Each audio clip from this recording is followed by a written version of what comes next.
Hello, all. A very warm good morning to all of you. I welcome you to the Business Standard newspaper analysis of 29th of November, that is of today. My name is Rahul Gopulwar and I am your faculty for general awareness. Some of the news that we will be studying today is with respect to alternative investment funds, cybercrime, co-lending, rat hole, RBI, SEBI, and so on and so forth. So without wasting any further time, let's move on to our first news. First news is with respect to cyber crime. हमने पढ़ा था 4 से 5 दिन पहले कि IMPS का glitch हुआ है। ठीक है, तो वो साइबर क्राइम हुआ था। पिछले 3 महीने पहले हमने न्यूज में देखा था यार एक कोऑपरेटिव बैंक है वहां पे साइबर क्राइम हुआ था। तो ये साइबर क्राइम बैंक्स में बढ़ते ही जा रहे हैं, फाइनेंशियल इंस्टीट्यूशंस में बढ़ते ही जा रहे हैं। तो इनको रोक लगाने के लिए कुछ ना कुछ तो करना पड़ेगा ना। हाँ, तो आरबीआई ने कुछ दिन पहले ही बोला था कि यार जो भी फाइनेंशियल इंस्टीट्यूशंस है उनको अपने डिजिटल सिस्टम्स बहुत स्ट्रॉन्ग करने हैं ताकि उन पे साइबर अटैक्स ना हो सके। बैंक्स और फाइनेंशियल इंस्टीट्यूशंस को साइबर सिक्योरिटी मेजर्स लेने हैं, साइबर अवेयरनेस करवाना है अमॉन्ग देयर कस्टमर्स ताकि साइबर हैक अटैक्स कम से कम हो सके। ये हमने कुछ दिन पहले पढ़ लिया था। तो let's say for an example UCO bank पे अभी साइबर अटैक हुआ है। क्या साइबर अटैक हुआ था? आईएमपीएस ग्लिच हुआ था वहां पे। ठीक है, तो यहाँ पे हम बोल रहे हैं कि जो भी बैंक, जो भी फाइनेंशियल इंस्टीट्यूशन पे अटैक हुआ है उनको फ्रॉड के बारे में तुरंत के तुरंत बताना है। किसको बताना है? I4C को बताना है। I4C क्या है? Indian cyber crime coordination centre. ये क्या है? आपका वॉच डॉग है। कैसा वॉच डॉग है? साइबर क्राइम वॉच डॉग है। ठीक है, तो जब यूको बैंक ये वॉच डॉग को बता देगा तो ये वॉच डॉग का काम रहेगा कि इन्वेस्टिगेट करना केसेस को कि यार ये यूको बैंक में या फिर ये कोऑपरेटिव बैंक में किस रीजन के वजह से साइबर क्राइम हुआ है, कौन लोग है ये जो साइबर क्राइम में इन्वॉल्व है, और जो पैसा साइबर अटैकर्स ने हड़प लिया है उसको रिकवर करने की भी जिम्मेदारी I4C लेता है। ठीक है, तो साइबर अटैक्स को प्रिवेंट करने के लिए, उसको रिजॉल्व करने के लिए आपका साइबर क्राइम वॉचडॉग बना हुआ है। तो हर एक फाइनेंशियल इंस्टीट्यूशंस को गवर्नमेंट ऑफ इंडिया ने बोला है कि उनको I4C के प्लेटफॉर्म पे रजिस्टर्ड होना पड़ेगा। प्लेटफॉर्म का नाम क्या है? Citizen financial cyber fraud reporting and management system portal. तो ये पर्टिकुलर पोर्टल पे, ये पर्टिकुलर प्लेटफॉर्म पे रजिस्टर्ड होना पड़ेगा हर फाइनेंशियल इंस्टीट्यूशन को। जो भी फ्रॉड हो रहा है उनके इंस्टीट्यूशन में, उनके बैंक्स में, उनके एनबीएफसीज में, उनके कंपनी में, उनको वो चीज citizen financial cyber fraud reporting and management system platform पे रिपोर्ट करनी पड़ेगी। जब वो रिपोर्ट किया जाएगा तभी जाके I4C कुछ ना कुछ मेजर्स ले सकता है। ठीक है, तो अभी हमने जैसे बात किया था, गवर्नमेंट ने ये भी बोला है कि फ्रॉड मैनेजमेंट सिस्टम को बहुत इंप्रूव करना है। दैट इज डिजिटल टेक्नोलॉजीज ऐसी लेके आनी है जिसकी वजह से साइबर अटैक्स कम हो सके। ठीक है, I4C का full form I stands for Indian और बाकी 4C क्या है? Cyber crime coordination centre. CFCFRMS का भी फुल फॉर्म आपको पता होना चाहिए। चलो, तो हमारे पास ना 800 फाइनेंशियल इंस्टीट्यूशंस है। वो 800 फाइनेंशियल इंस्टीट्यूशंस में 259 इंस्टीट्यूशंस ही इस I4C के साथ रजिस्टर्ड है। देखो कैसी सिचुएशन है हमारी। तो इसलिए गवर्नमेंट ने बोला है ऐसा नहीं चलेगा। ऐसा चलेगा तो फ्रॉड को कैसे रिकवर किया जाएगा? ऐसा नहीं चलेगा। तो इसलिए गवर्नमेंट ने बोला है जो भी बचे खुचे फाइनेंशियल इंस्टीट्यूशन है उनको भी ये प्लेटफॉर्म पे आके रजिस्टर्ड होना ही होना पड़ेगा।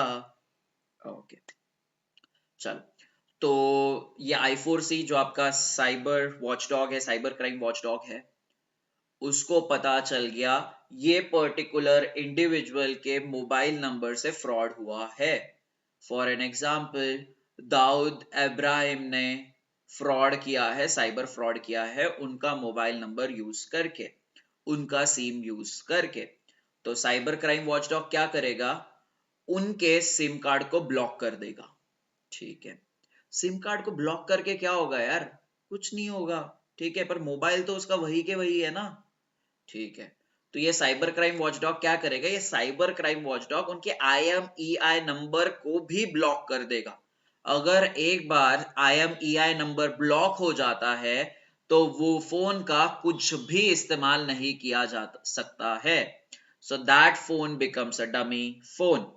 तो यहाँ पे क्या किया जा रहा है, साइबर क्राइम वॉचडॉग के द्वारा ब्लॉक सिम कार्ड तो किया ही जा रहा है, बट IMEI नंबर भी ब्लॉक किया जा रहा है। तो बेसिकली वो फोन से अभी कोई भी फ्रॉडलेंट एक्टिविटीज नहीं की जा सकती है। So this is one of the good step. Okay, ये I4C बोलता है यार, जो भी इंस्टीट्यूशंस में ना फ्रॉड हुआ है उनको हमें आधे घंटे के अंदर बताना पड़ेगा है। अगर वो लोग हमें आधे घंटे के पहले बताते हैं तो जाके हम ज्यादा से ज्यादा फ्रॉड्स रिकवर कर सकते हैं, हम ज्यादा से ज्यादा फ्रॉड्स होने से प्रिवेंट कर सकते हैं, ऐसा I4C बोलता है।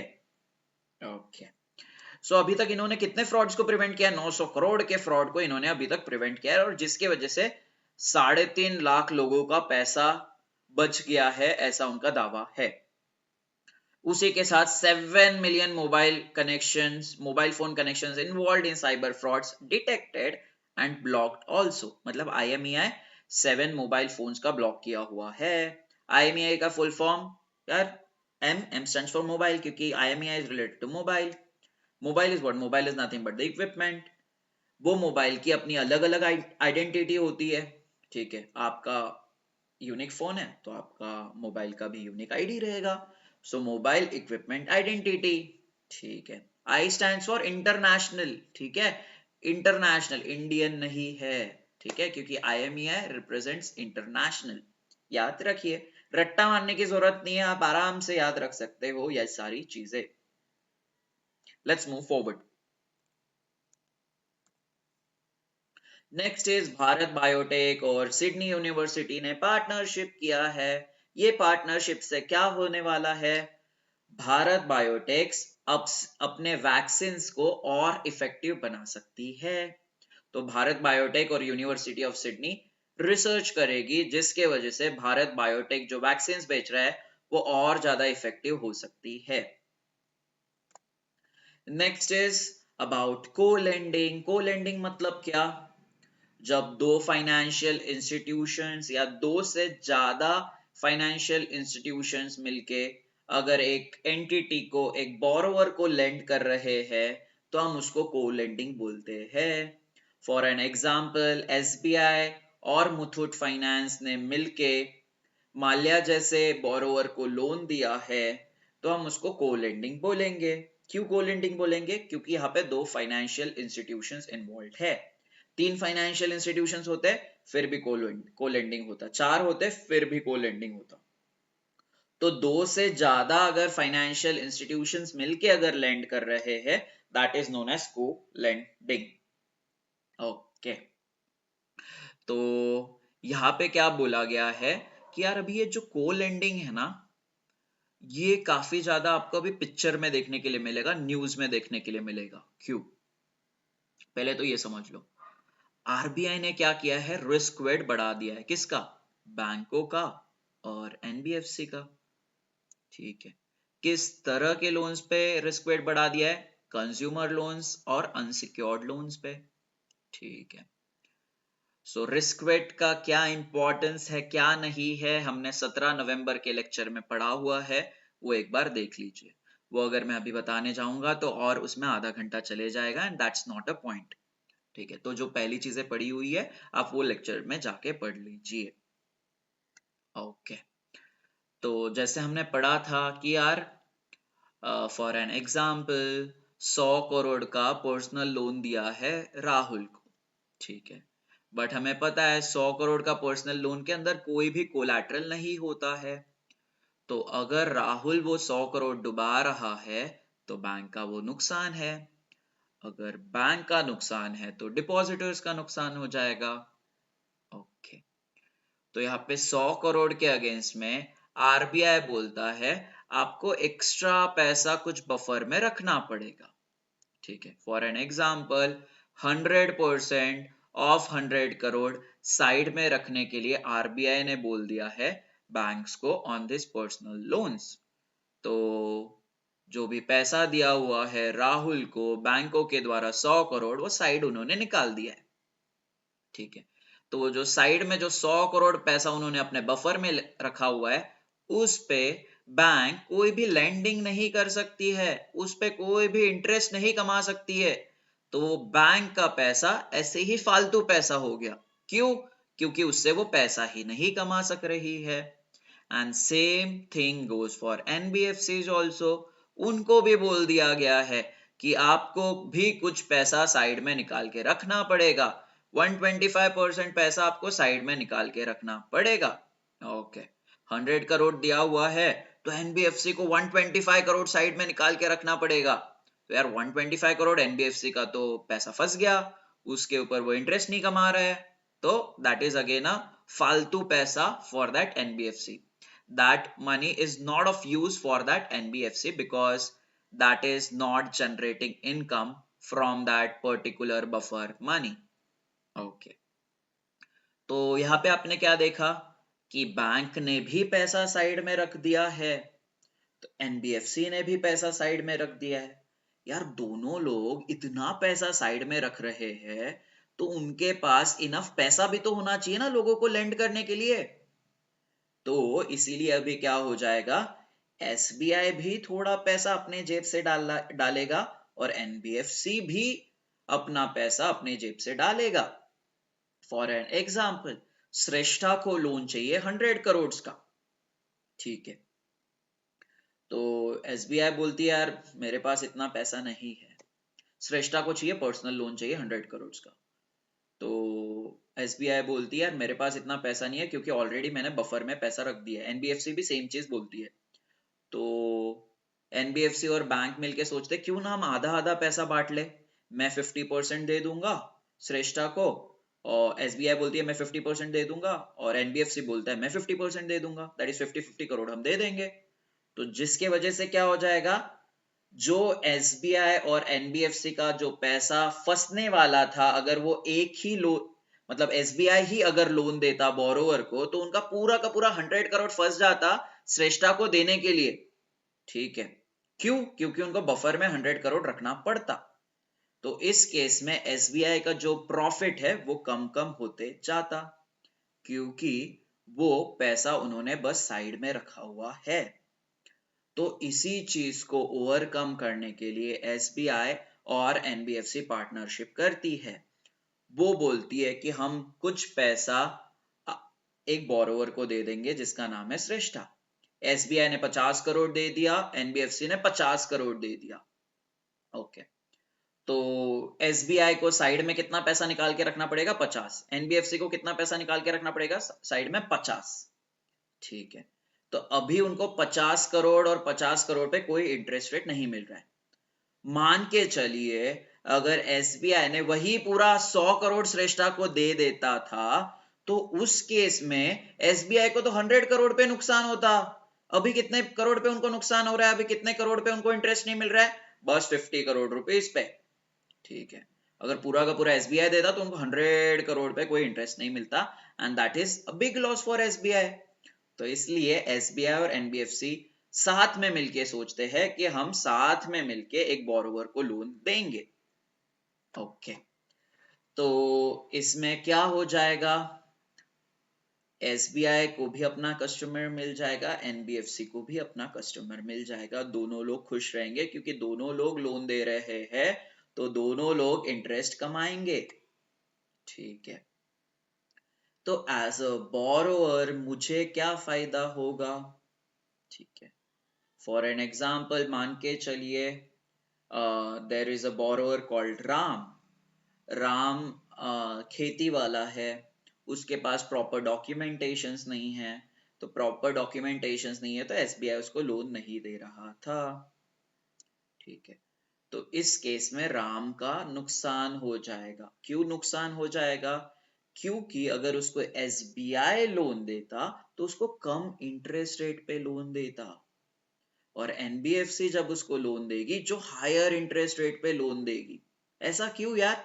क्योंकि एसबीआई के पास कासा डिपॉजिट्स है जो कि एक लो कॉस्ट डिपॉजिट है, बट एनबीएफसी के पास कोई लो कॉस्ट डिपॉजिट नहीं है, उनके पास कोई कासा डिपॉजिट नहीं है।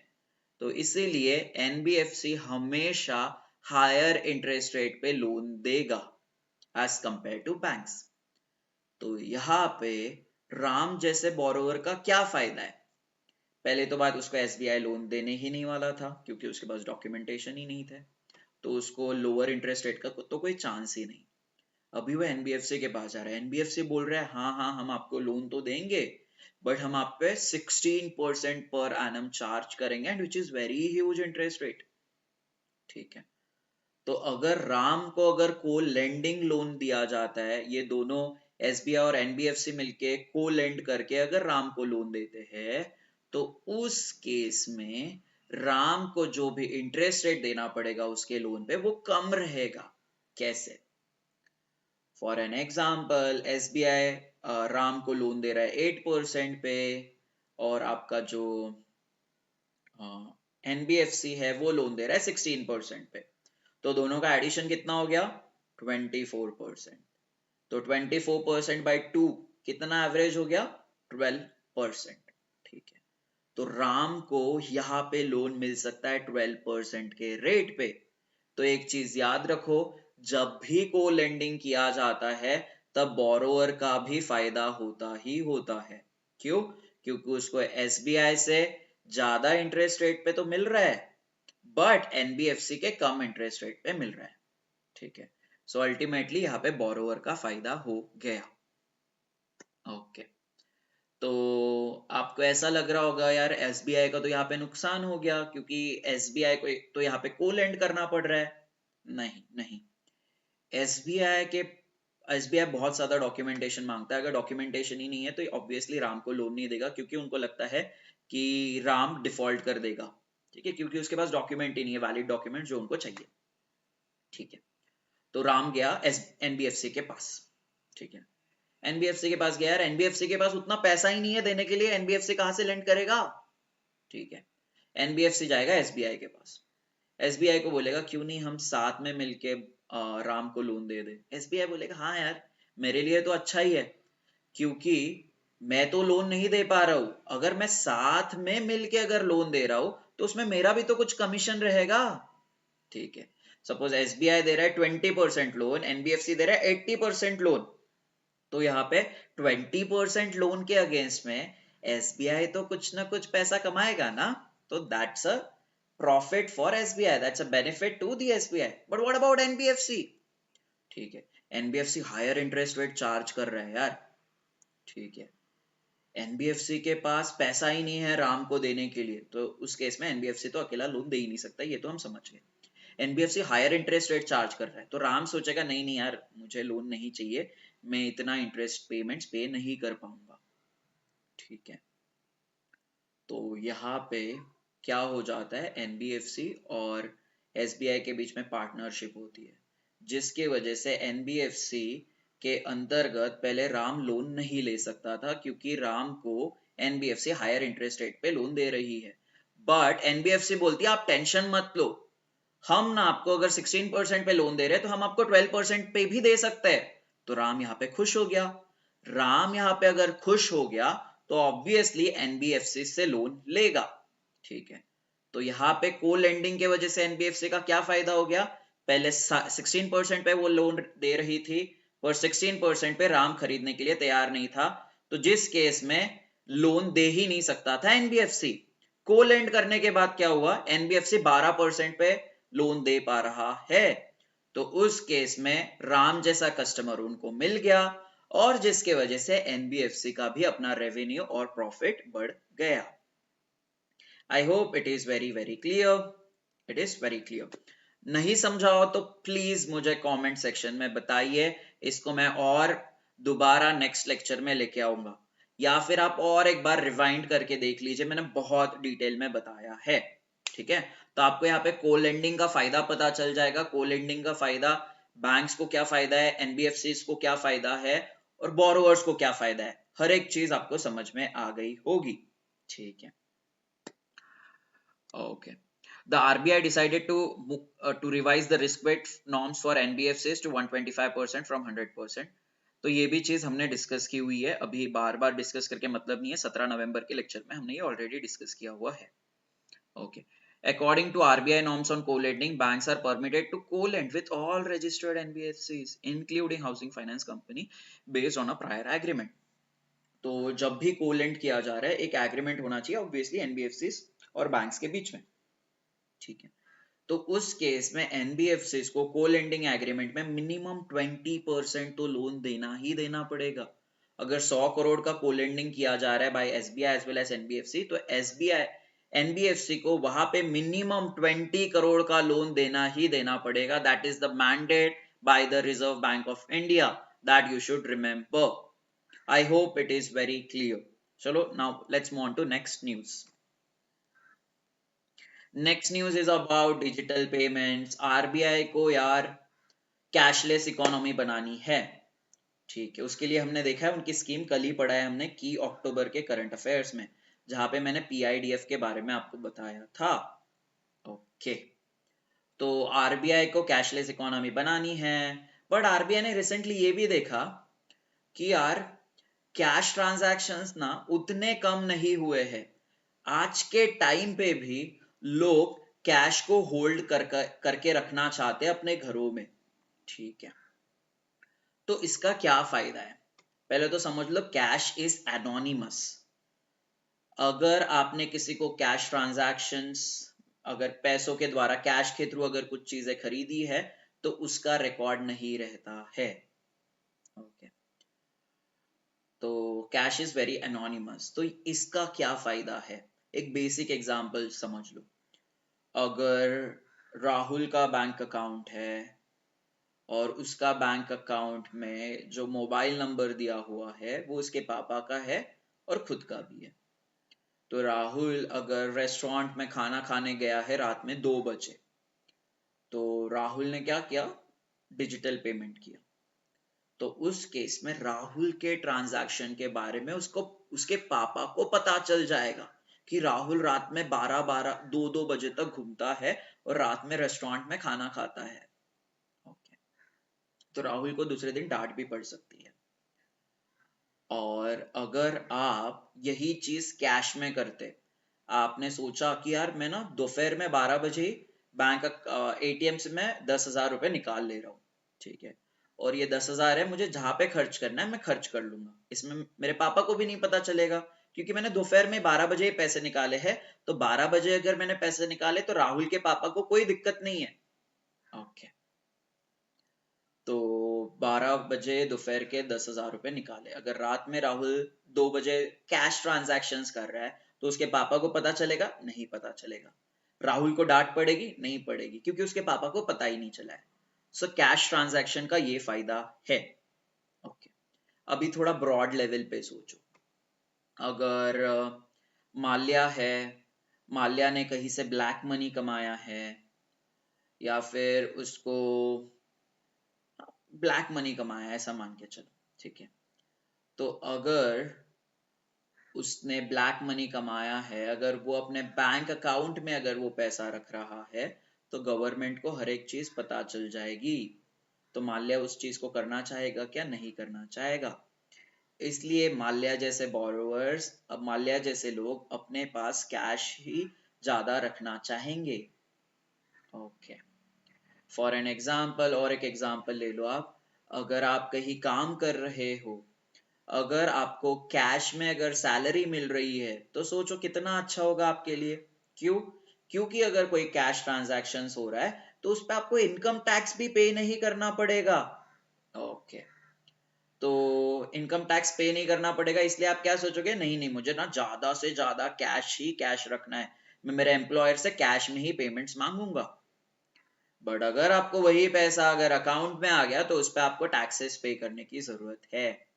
तो यही सारे रीजंस के वजह से, कैश के एनोनिमिटी के वजह से लोग चाहते हैं कि हमारे पास ज्यादा से ज्यादा कैश रहे। ओके, तो ये चीज आज भी हमें देखने के लिए मिल रही है। तो हमने देखा जो भी हाई वैल्यू डिनोमिनेशन के नोट्स है, जैसे 500 रुपए हो गया, अभी तो 2000 रुपए विड्रॉल ही कर दिया है, बट जो 500 रुपए हो गया, उनकी ज्यादा से ज्यादा लोगों की डिमांड है। वो रुपए के डिनोमिनेशन लोग अपने पास ज्यादा से ज्यादा रखना चाह रहे हैं। तो ये चीज आरबीआई ने यहाँ पे बोली है। अगर इस चीज को अगर आरबीआई को खत्म करना है तो वो अभी इनिशिएटिव्स ले रहे हैं, बट देख सकते हैं कि वो इनिशिएटिव्स कितने सक्सेसफुल होंगे। वो अभी उन्होंने रिटेल और होलसेल पायलट निकाला हुआ है नवंबर और दिसंबर 2022 में। तो देखते हैं कि ये सीबीडीसी कितना यूजफुल होता है in achieving the cashless economy और रियलिटी। ठीक है, आरबीआई ने यूपीआई 123 पे भी निकाला था, जिसके मदद से क्या हो रहा है, देखो पहले जिसके पास डब्बा फोन है तो वो लोग तो डिजिटल ट्रांजैक्शंस कर नहीं सकते थे। ओके, आप बोलोगे यूएसएसडी था, बट उसका जो रीच था बहुत ज्यादा बहुत लिमिटेड था। ओके, तो यूपीआई 123 पे आ गया। अगर कोई कोई फोन, अगर राहुल अगर डब्बा फोन यूज कर रहा है तो उस केस में क्या हो जाएगा, राहुल बोलेगा कि यार मैं तो पेमेंट्स ही नहीं कर सकता हूँ, मैं क्या यूज करूंगा, कैश यूज करूंगा। कैश यूज कर रहा हो तो आरबीआई को दिक्कत है। ठीक है, तो इसी चीज को दूर करने के लिए आरबीआई यूपीआई 123 पे लेके आया है।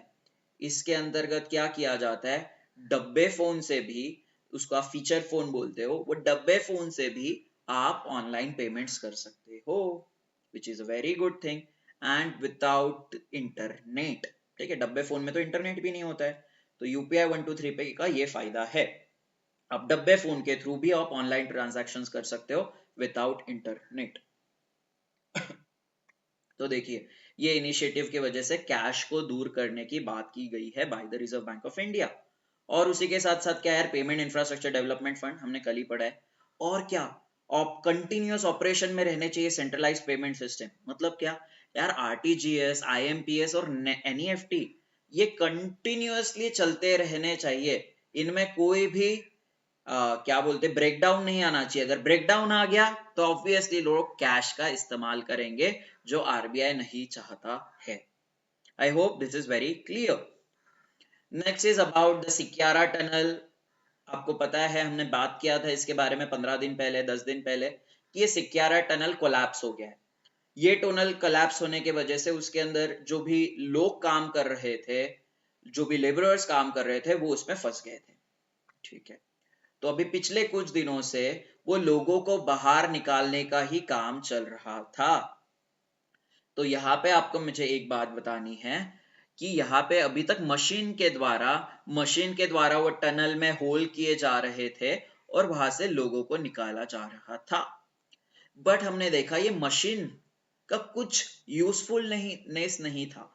ये मशीन के वजह से हम लोगों को, सारे के सारे लोगों को हम रेस्क्यू नहीं कर पाए। चलो, तो फिर हमने क्या किया, मैन मेड टेक्निक्स को यूज किया। हमने लोगों को बुलाया, जो एक्सपर्ट्स होते हैं टनल को खोदने में।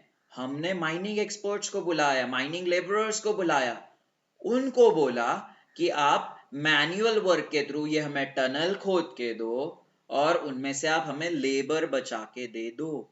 देखो, जो काम मशीन नहीं कर पाया है, जो मैन्युअल वर्क कर रहा है। तो इसलिए टेक्नोलॉजी कितना भी आने दो, humans are irreplaceable in their particular fields. Okay, so rat hole mining, ये टेक्निक क्या होता है ये समझना है बस आपको। तो ये रैट होल माइनिंग आ सकता है यार। रैट होल माइनिंग क्या है, रैट होल माइनिंग ऐसी टेक्निक है जहां पे लोग अपने इंस्ट्रूमेंट्स को यूज करके माइंस को खोदते हैं, टनल को खोदते हैं। ठीक है, मशीन्स में टनल खोदे जा रहे थे विद दी हेल्प, पहले टनल खोदे जा रहे थे with the help of machines, but machine से कुछ भी काम नहीं हुआ तो लोगों को बुलाया। और लोगों ने जब अपने इंस्ट्रूमेंट्स को लेके अगर टनल को खोदा है, उस माइनिंग को खोदा है, तो हम उस टेक्निक को रैट होल माइनिंग टेक्निक बोलते हैं। तो यहाँ पे आपको समझ जाएगा, it is a technique where mines are dug manually by workers using hand hold tools. देखो, ये टेक्निक ना बैन कर दी थी 2014 में। किसने? नेशनल ग्रीन ट्रिब्यूनल ने। उनको लगा ये जो प्रोसेस है ना बड़ी स्लो है, अगर ये मैनमेड टूल्स के मदद से अगर हम यूज करते रहे तो इससे एक टनल को खोदने के लिए, एक माइन को खोदने के लिए बहुत सालों साल लग जाएंगे, और उतना सालों साल लग जाएंगे तो लेबर कॉस्ट भी देनी पड़ेगी, उतने सालों साल रास्ते भी बंद रहेंगे। So that method was unsustainable for the national green tribunal. इसीलिए उन्होंने 2014 में इस मेथड को बंद कर दिया था। बट इसी मेथड का भी यूज करके हमने लेबरर्स को बचाया है। तो जो भी पुरानी चीजें है उसका अभी भी महत्व बहुत है, ये आपको याद रखना है। सो ये मेथड बैन कर दी थी 2014 में क्योंकि इसको अनसाइंटिफिक मेथड बताया जा रहा था। नेक्स्ट इज ओपेक के बारे में हम पढ़ेंगे। What is OPEC? ओपेक ऐसे कंट्रीज से मिलके बना हुआ है जो पेट्रोल को एक्सपोर्ट करते हैं। ठीक है, तो जो भी कंट्रीज है जो पेट्रोल को एक्सपोर्ट करते हैं वो सारे के सारे कंट्रीज ओपेक का पार्ट रहेंगे। ठीक है, तो ओपेक नेशंस क्या करता है? आपस में डिस्कस करता है, आपस में पॉलिसीज बनाता है कि एक साल में हमें कितना पेट्रोल जनरेट करना है। ठीक है, क्यों? क्योंकि उनके जो फ्रेंडली नेबरर्स है उनको भी तो पेट्रोल टाइम के टाइम पे मिलना चाहिए ना। अगर जब उनको टाइम पे अगर पेट्रोल मिलेगा तभी जाके तो पूरी दुनिया चल पाएगी। तो ओपेक नेशंस सारे कंट्रीज के लिए काम करता है, सारे कंट्रीज को पेट्रोल पहुंचाने का काम करता है। ठीक है, बट कभी कभी ना ये मैनिपुलेट भी करता है। वो बोलता है यार हम ही है बादशाह, हम ये 14 कंट्रीज ही बादशाह है, हम ये 13 कंट्रीज ही बादशाह है, इससे ऊपर हमारा कोई नहीं है। ठीक है, मतलब क्या? वो बोलता है कि यार अगर मान के चलो कौन से कंट्रीज है, Congo, Iraq, Iran, Kuwait, Libya, Nigeria, Saudi Arabia, UAE, Venezuela, उनको लगता है कि उनके कंट्रीज में ज्यादा से ज्यादा एक्सपोर्ट इनकम नहीं आ रहा है। ठीक है, तो किससे एक्सपोर्ट इनकम नहीं आ रहा? ऑयल से एक्सपोर्ट इनकम नहीं आ रहा है। तो वो क्या करेंगे? वो जानबूझ के ऑयल का सप्लाई कम कर देंगे, ऑयल का प्रोडक्शन कम कर देंगे। जब ऑयल का प्रोडक्शन कम हो जाएगा तो क्या हो जाएगा? सप्लाई कम हो जाएगा। बट सप्लाई कम हो जाएगा बट डिमांड तो उतना का उतना ही रहेगा ना। तो जब डिमांड ज्यादा है एज कंपेयर टू सप्लाई तो आपको ऑयल की प्राइसेस बढ़ते हुए दिखती है। ठीक है, तो ऐसे में ओपेक कंट्रीज मैनिपुलेट करती है अपने प्रॉफिट्स को इंक्रीज करने के लिए। जब ऑयल प्राइसेस बढ़ जाएगी तब अल्टीमेटली ओपेक कंट्रीज की एक्सपोर्ट इनकम भी बढ़ जाएगी। तो कभी कभी ये दूसरों की मदद भी करता है और कभी कभी अपने प्रॉफिट मेकिंग के लिए ऑयल की प्राइसेस भी बढ़ा देता है by reducing the production, by reducing the supply. Okay, तो अभी मेरे कुछ स्टूडेंट्स थे, मेरे कुछ फ्रेंड्स थे, उनको अभी आरबीआई ग्रेड बी 2023 में ये ऑयल के ऊपर अच्छी खासी डिस्कशन हुई थी। क्यों? क्योंकि इसराइल पैलेस्टाइन वॉर चल रहा था, तो वहां पे पूछा था कि उसका इम्पैक्ट इंडिया में क्या हो सकता है। उसके इम्पैक्ट के वजह से ऑयल कंजम्पशन इंडिया में कैसा रहेगा, ऑयल महंगा हो जाएगा या कम हो जाएगा, उसके ऊपर एक अच्छा डिस्कशन अभी इंटरव्यू में हुआ था। ओके, सो ओपेक कंट्रीज यहाँ पे सारे के सारे मैंने मेंबर कंट्रीज लगवा दिए हैं।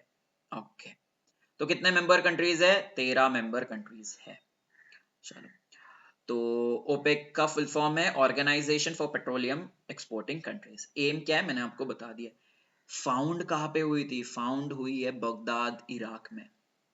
कब कब इस्टेब्लिश हुई है, कब फाउंड हुई है? सितंबर 1960 में। कौन से कॉन्फ्रेंस के अंडर बनी है यार?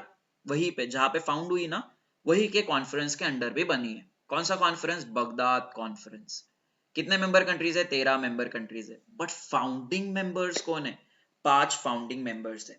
Iran, Iraq, Kuwait, Saudi Arabia and Venezuela. ये 5 कंट्रीज ने मिलकर ओपेक चालू किया था।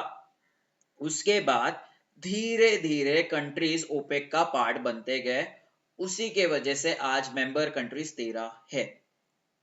तो धीरे धीरे पार्ट कैसे बनते गए, उनको क्या क्या एलिजिबिलिटी रहती है अगर एक कंट्री को अगर ओपेक का पार्ट बनना है, तो यहाँ पे पढ़ लो। The statute stipulates that any country with a substantial net export of crude petroleum which has fundamentally similar interests to those of member countries may become a full member of the organization if accepted by majority of 3/4 of full members including the concurring votes of all founder members। ठीक है, तो जितने भी members है उनकी अगर 3/4 majority रही तो ही जाके एक कंट्री को ओपेक का पार्ट बनाया जाएगा, नहीं तो नहीं बनाया जाएगा।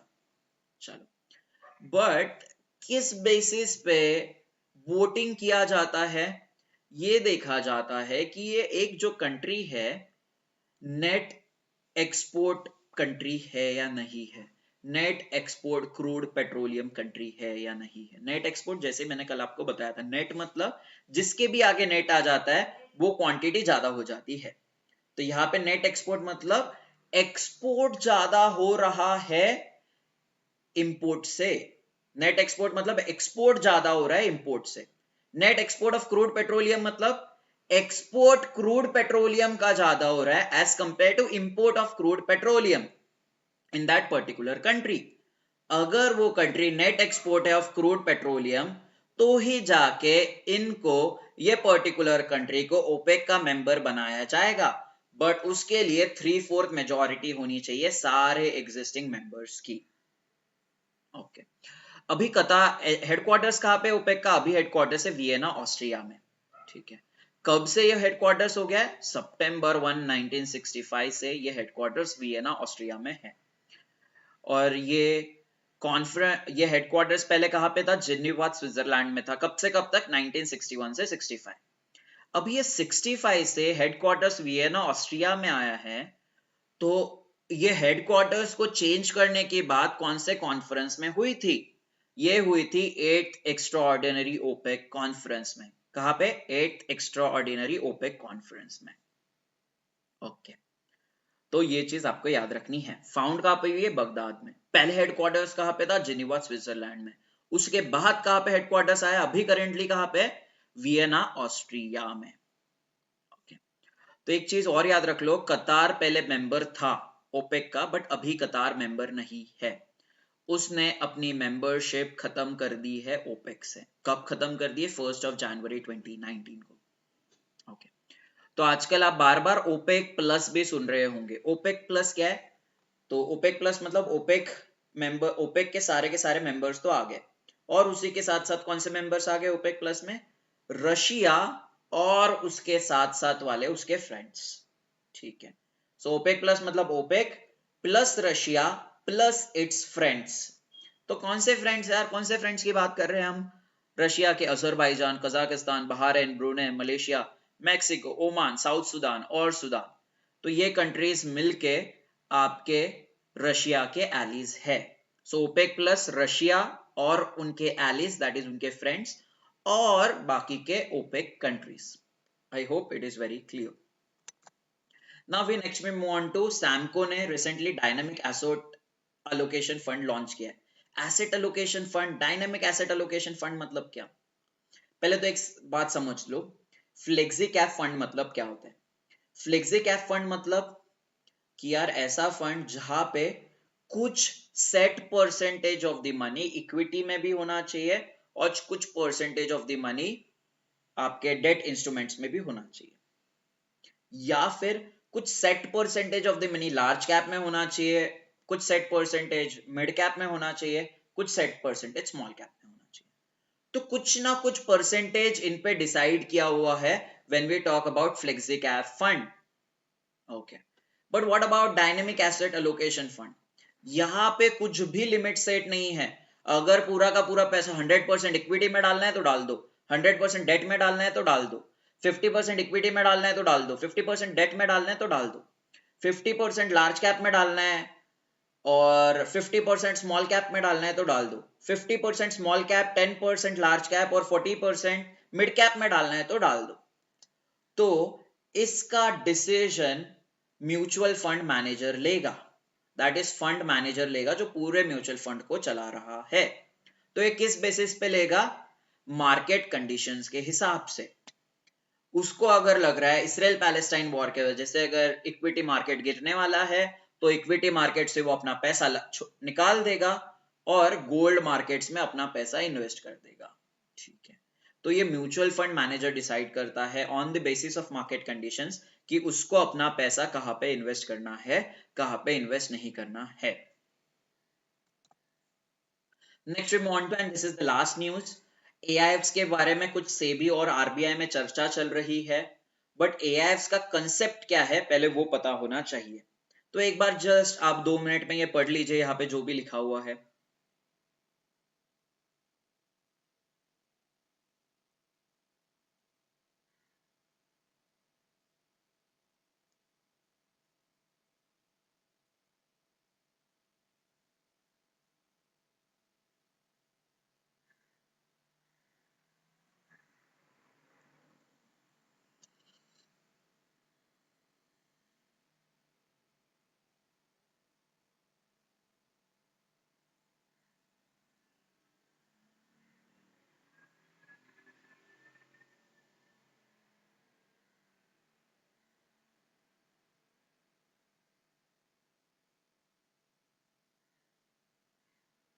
ओके, सो अल्टरनेटिव इन्वेस्टमेंट फंड क्या है?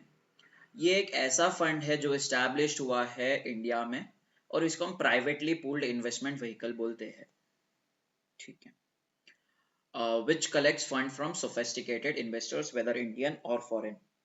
दोनों लोगों से भी पैसा कलेक्ट किया जा सकता है, इंडियन और foreign investor, for investing it in accordance with the defined investment policy for the benefit of its investor.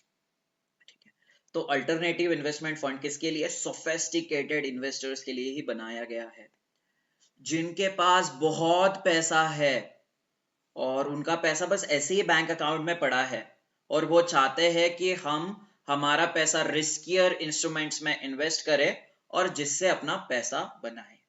ठीक है, फॉर एन एग्जाम्पल माल्या के पास ऐसा ही, उसके पास 1000 करोड़ पड़ा हुआ है, 1000 करोड़ से बैंक से उसको इंटरेस्ट रेट आ रहा है 2% 3% के हिसाब से। बट अगर वो अल्टरनेटिव इन्वेस्टमेंट फंड में डालता है तो अल्टरनेटिव इन्वेस्टमेंट फंड माल्या का पैसा बहुत रिस्कियर इंस्ट्रूमेंट्स में इन्वेस्ट करते हैं, जैसे एंजल फंड्स, नए नए स्टार्टअप्स में इन्वेस्ट करेंगे, इंफ्रास्ट्रक्चर फंड्स में इन्वेस्टमेंट करेंगे जो कि बहुत रिस्की है। ठीक है, तो अगर रिस्कियर फंड्स में पैसा इन्वेस्ट किया जा रहा है तो रिटर्न्स भी बहुत अच्छे मिलते हैं। तो इसलिए माल्या जैसे लोग अपना पैसा अल्टरनेट इन्वेस्टमेंट फंड में डालने के लिए सोच सकते हैं, क्योंकि उनके पास बहुत पैसा पड़ा हुआ होता है और वो पड़े हुए पैसे पे उनको अच्छे खासे रिटर्न्स चाहिए, जो रिटर्न्स उनको ना शेयर मार्केट दे सक रहा है, जो रिटर्न्स उनको ना म्यूचुअल फंड्स दे सक रहा है और जो रिटर्न ना उसको बैंक दे पा रही है। ठीक है, म्यूचुअल फंड भी 12-13% देते हैं, बट इनको 12-13% नहीं चाहिए, इनको 70% चाहिए, 80% चाहिए, इनको 90% चाहिए, 150% चाहिए। तो ये लोग क्या करेंगे? ये लोग ऑब्वियसली एंजल इन्वेस्टर फंड में पैसा इन्वेस्ट करेंगे, स्टार्टअप्स में पैसा इन्वेस्ट करेंगे। सो ये आपको समझ गया है कि सोफिस्टिकेटेड इन्वेस्टर्स मतलब बड़े बड़े लोगों की बात की हुई है जिनकी रिस्क टेकिंग एबिलिटी बहुत ज्यादा होती है। बड़े बड़े इन्वेस्टर्स मतलब क्या, क्यों मैं ऐसा बोल रहा हूं, मैं आगे के स्लाइड में आपको बताऊंगा। Okay, privately pooled investment vehicle मतलब क्या?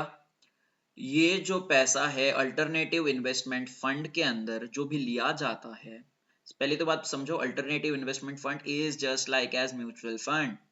हम जैसे लोग म्यूचुअल फंड में पैसा डालते हैं क्योंकि हमें 12-13% इंटरेस्ट रेट कमाना है। ठीक है, क्योंकि म्यूचुअल फंड में डाला हुआ पैसा अच्छे अच्छे स्टॉक्स या अच्छे अच्छे डेट इंस्ट्रूमेंट्स में ही जाता है। तो म्यूचुअल फंड में हमारा पैसा कलेक्ट किया जाता है और हमारे पैसे को मार्केट में लगाया जाता है। तो अल्टरनेटिव इन्वेस्टमेंट फंड भी वैसा ही है, लोगों का पैसा कलेक्ट किया जाता है और लोगों का पैसा मार्केट में लगाया जाता है। ठीक है, तो बट ये किस तरह का प्लेसमेंट होता है? This is the private placement. Particular लोग ही इस अल्टरनेटिव इन्वेस्टमेंट फंड के अंदर अपना पैसा डाल सकते हैं। ऐसा मैं क्यों बोल रहा हूं उसका आपको जवाब यहाँ पे मिल जाएगा। Yes, just a second.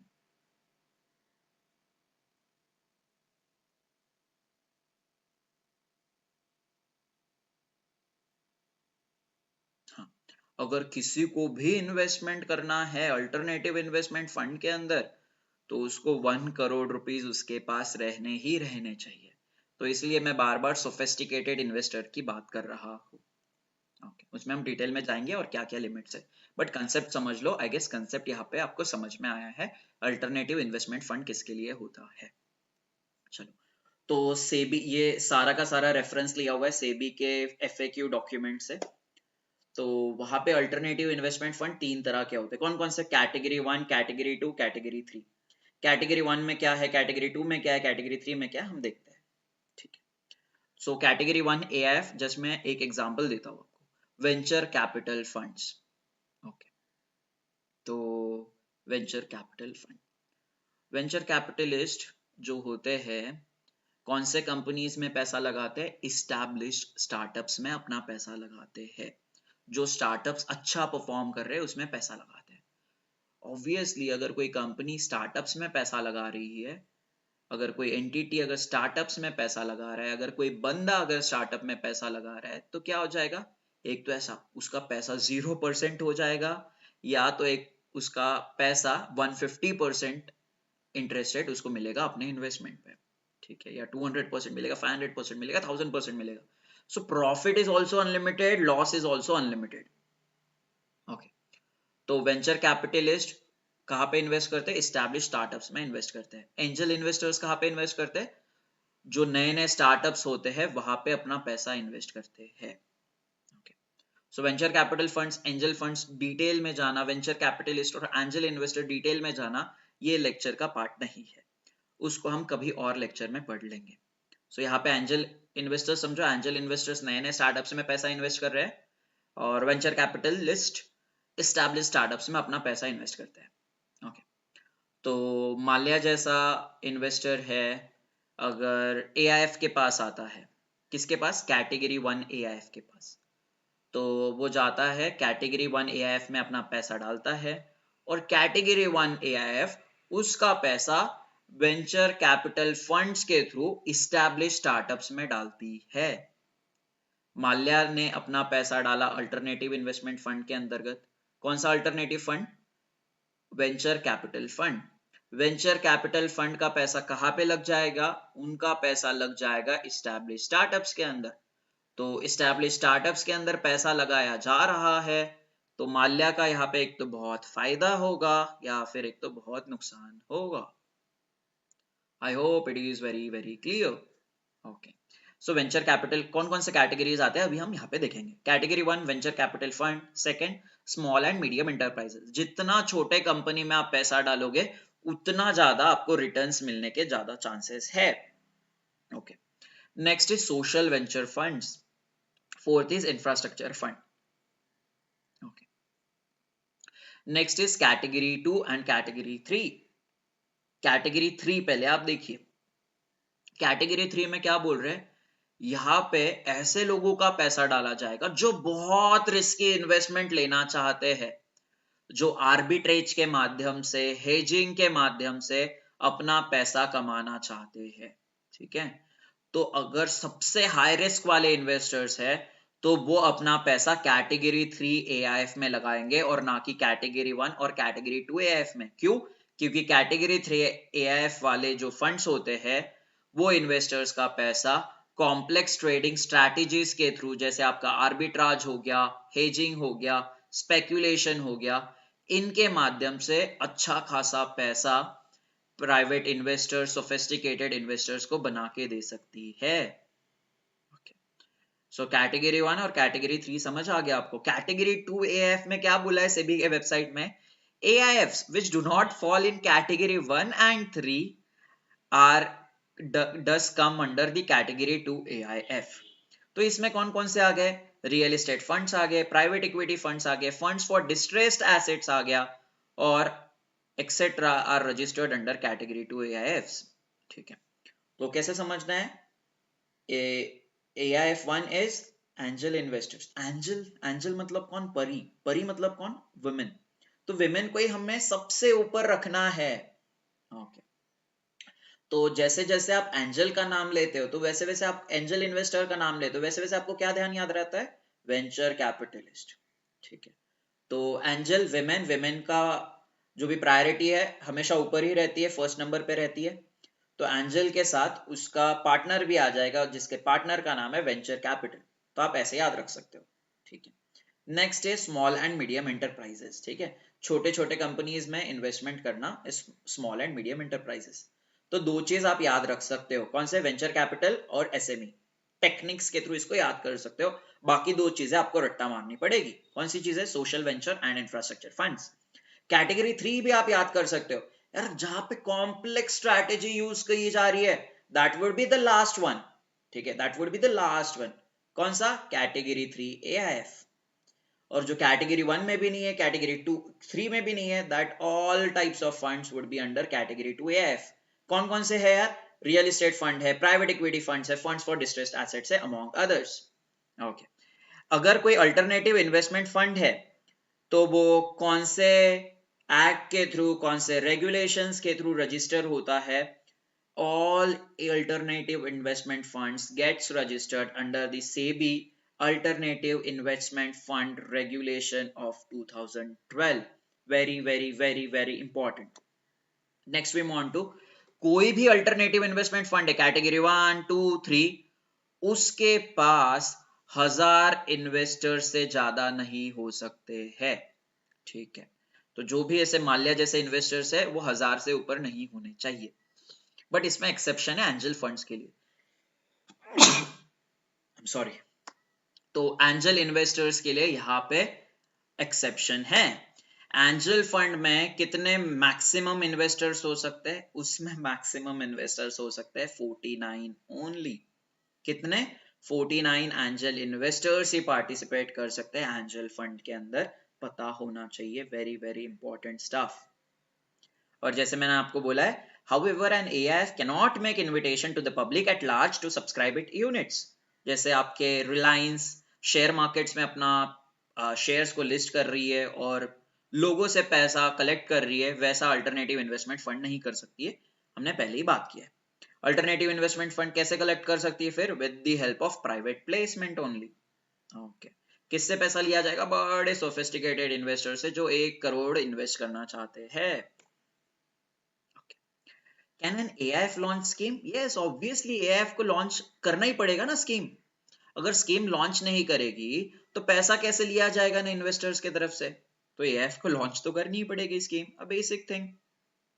But AIF को स्कीम लॉन्च करने के लिए स्कीम की फीस देनी पड़ती है to the Securities and Exchange Board of India. तो कितनी फीस देनी पड़ेगी? 1 लाख रुपीज स्कीम की फीस देनी पड़ेगी। कितने दिन के अंदर देनी पड़ेगी? स्कीम चालू होने के 30 दिन पहले ये फीस ही देनी पड़ेगी। ठीक है, बट कोई फंड अपना पहला स्कीम निकाल रहा है तो उस पर एक्सेप्शन दिया गया है। तो अगर फंड अगर पहला स्कीम निकाल रहा है तो उसमें कुछ भी पैसा देने की जरूरत नहीं है। Next is what is the validity of AIF? Validity की लाइफ टाइम रहेगी। जब तक AIF एग्जिस्टेंस में है तब तक कोई भी अल्टरनेटिव इन्वेस्टमेंट फंड की वैलिडिटी चलती रहेगी। Is an AIF permitted to make an invitation to the public? We already saw this. That is a answer is no. Can an AIF launch a fund or scheme of any size? No. तो minimum इतना तो investment उनके पास आना ही आना चाहिए। ठीक है, कितना इन्वेस्टमेंट आना चाहिए यार?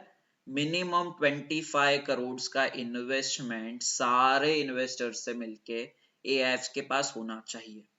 अगर उतना है तो ही जाके स्कीम लॉन्च हो पाएगी, नहीं तो स्कीम लॉन्च नहीं हो पाएगी।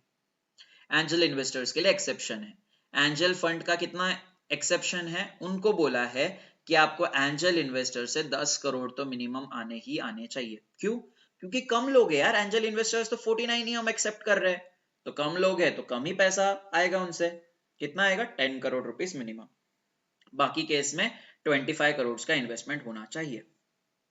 Okay, can I AIF raise any amount of funds from any investor? हम जैसे लोग इन्वेस्ट कर सकते हैं क्या उसमें? नहीं कर सकते।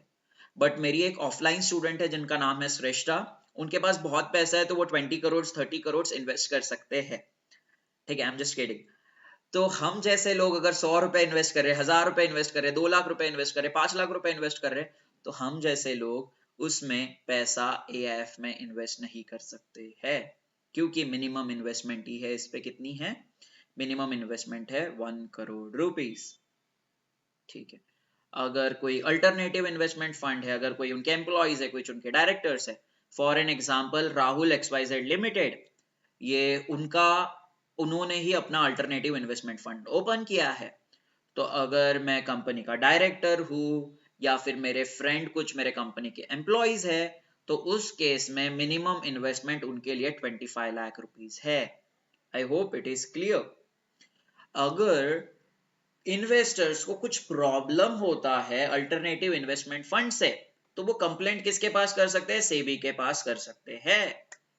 तो आपको पता है यार, अगर मार्केट में, शेयर मार्केट में, डेट मार्केट में अगर आप पार्टिसिपेट कर रहे हो जो रेगुलेट किया जा रहा है सेबी के द्वारा, तो अगर वो मार्केट में अगर आपको कुछ भी तरह का दिक्कत है, तो आप सेबी को कंप्लेंट कर सकते हो।